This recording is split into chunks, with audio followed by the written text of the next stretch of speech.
नमस्कार, मैं रविश Kumar. Supreme court में आज रामदेव को बहुत फटकार पड़ी है, बहुत ही ज़्यादा, इतनी कि मेरी भी आवाज़ धीमी हो गई है। कोर्ट की टिप्पणियां सुनकर तो रामदेव अनुलोम विलोम ही भूल गए होंगे, सांसें जहां होंगी वहीं अटकी रह गई होंगी। आपसे भी गुजारिश है कि सुप्रीम कोर्ट के निर्देशों का ठीक से पालन कीजिए। ठीक है कि पिछले 10 साल में राजनीतिक कारणों से माहौल ऐसा बन गया है कि कोर्ट को भी लोग हल्के में लेने लगे हैं। सरकार समर्थक तो खासकर अपने आप को कोर्ट ही समझने लग जाते हैं, लेकिन आप यानी आम जनता ऐसी बुरी आदतों से बाज आएं, वरना एक दिन रामदेव वाली हालत हो जाएगी। किसी जस्टिस की नज़र पड़ गई तो छुपने के लिए जगह नहीं मिलेगी। आज सुप्रीम कोर्ट में केवल रामदेव को फटकार नहीं पड़ी है, बल्कि उन्हें बचाने के प्रयास में उत्तराखंड सरकार और ड्रग इंस्पेक्टर भी लपेटे में आ गए। कोर्ट ने कहा कि उन्हें भी तुरंत निलंबित कर देना चाहिए, ड्रग इंस्पेक्टरों को। दूसरी बार माफीनामा लेकर आए रामदेव, लेकिन आप सोचिए कि किस तरह से लाए कि अदालत और ज्यादा नाराज हो गई।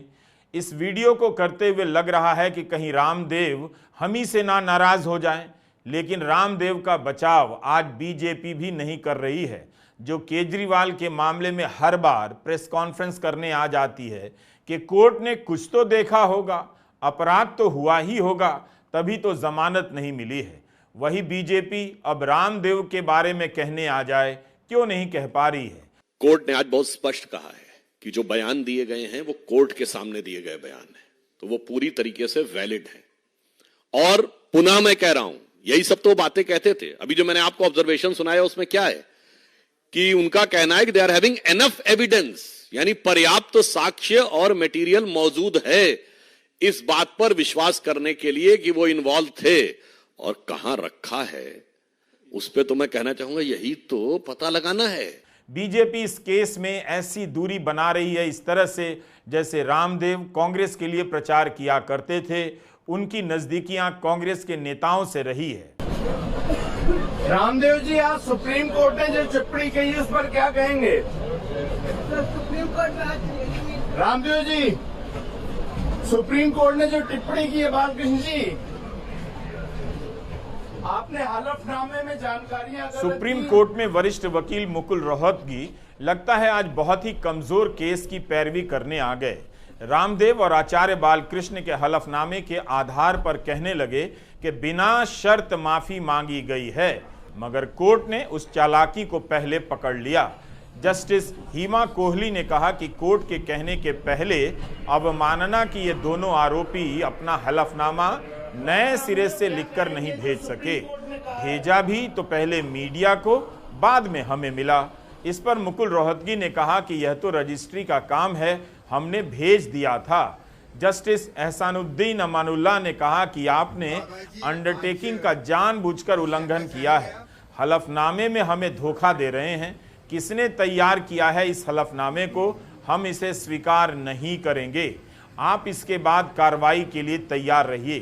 कोर्ट का रुख भांपकर मुकुल रोहतगी ने कहा कि सुनवाई अगले हफ्ते होनी चाहिए, तो कोर्ट ने कहा आप इतने वरिष्ठ वकील हैं, यह कहना कि उनसे गलती हुई है काफी नहीं, पूरे समाज में संदेश जाना चाहिए। यह कानून का उल्लंघन है। जब सरकार ने आपसे विज्ञापन लेने के लिए कहा तो आपने कहा कोर्ट ने हमें नहीं रोका है। यह बात तो पूरी तरह से गलत है। बाबा रामदेव क्या कहेंगे जो सुप्रीम कोर्ट ने कहा है? रामदेव ने कोर्ट को वचन दिया कि भ्रामक विज्ञापन नहीं जारी करेंगे, लेकिन तब उसके बाद उन्होंने ऐसा क्यों किया, क्यों विज्ञापन दिया? क्या तब रामदेव को लगा होगा कि उनका कोई कुछ बिगाड़ नहीं सकता है? रामदेव के यहां मंत्री और मुख्यमंत्रियों की लाइन लगी रहती है। ऐसे में कोई भी अपने को प्रशासन, सरकार और कानून से ऊपर समझ सकता है। आजकल वैसे भी गोदी मीडिया ऐसे लोगों से सवाल तो करता नहीं, तो पब्लिक में भी इन सवालों को लेकर जवाबदेही तय नहीं होती। हर स्तर पर सार्वजनिक मर्यादाओं का कचूमर निकाल दिया गया है। शायद इसी हनक में रामदेव को लगा होगा कि उनका क्या ही कोई बिगाड़ लेगा। वे जहां से बोलना शुरू करेंगे टीवी चैनल वहीं से लाइव दिखाना शुरू कर देंगे। जिस तरह से पिछले 10 साल में सरकारी महकमों और संस्थाओं का हाल हुआ है, बड़े बड़े पदों पर बैठे लोग संविधान और कानून का पालन कम, बीजेपी का काम ज्यादा करने लगे हैं। ऐसे माहौल में रामदेव क्या, किसी को भी लग सकता है वे जो भी चाहें कर सकते हैं, सब कुछ उनकी जेब में है। रामदेव ने आज एक नागरिक के रूप में भी शर्मसार किया और योग गुरु के रूप में भी। जिस पतंजलि के नाम पर उनकी कंपनी सैकड़ों करोड़ों रुपए का कारोबार करती है, लगता है रामदेव उसी पतंजलि के 5 सूत्र भूल गए। ये 5 सूत्र है: सत्य, अहिंसा, आस्तेय, अपरिग्रह और ब्रह्मचर्य। पहला तो सत्य ही है, लेकिन पतंजलि नाम से कंपनी बनाई, चीज सामान बेचने लगे तो विज्ञापन में भ्रामक दावे करते हुए पकड़े भी गए, सत्य का ही पालन नहीं कर सके। जस्टिस हिमा कोहली और जस्टिस अमानुल्लाह की बेंच के सामने रामदेव के बड़े बड़े वकील और उत्तराखंड सरकार के वकीलों की फौज के पास कोई जवाब नहीं मिला। सुप्रीम कोर्ट ने कह दिया कि इस केस से जुड़े तीनों ड्रग इंस्पेक्टर को तुरंत ही सस्पेंड कर दिया जाना चाहिए। इनकी जगह नया अफसर नियुक्त हो और वो मामले की जांच करे।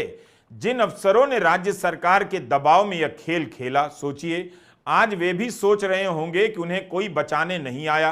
पिछले 10 साल में न जाने कितने अफसर इस तरह का गुनाह कर बच गए, लेकिन कोई बात नहीं। उत्तराखंड के ड्रग इंस्पेक्टर के निलंबन से इतना तो रास्ता बन ही गया कि कोर्ट में फंसे तो नेताजी काम नहीं आएंगे। अदालत के सख्त सवालों से पता चल रहा था कि सरकार के स्तर पर चीजें किस तरह मैनेज कर ली जाती हैं।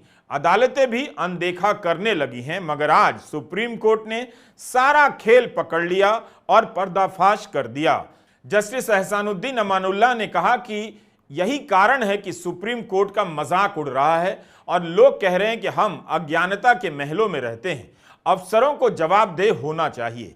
यह कोई साधारण टिप्पणी नहीं है। रामदेव 2014 में नरेंद्र मोदी के प्रधानमंत्री बनने तक उनकी राजनीतिक अभियान के केंद्र में दिखाई देते थे। उसके बाद धीरे धीरे केंद्र से दूर जाने लगे, मगर मोदी की विचारधारा वाली राजनीति में ही अपनी नैया चलाते रहे।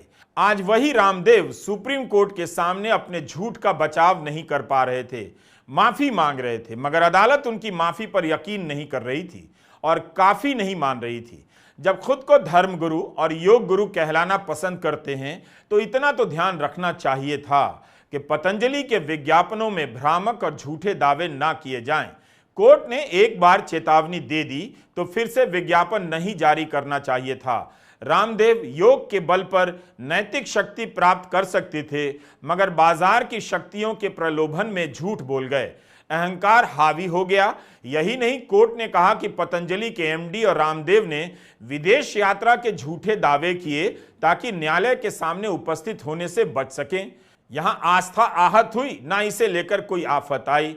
रामदेव को भी सोचना चाहिए यह सब कैसे हुआ।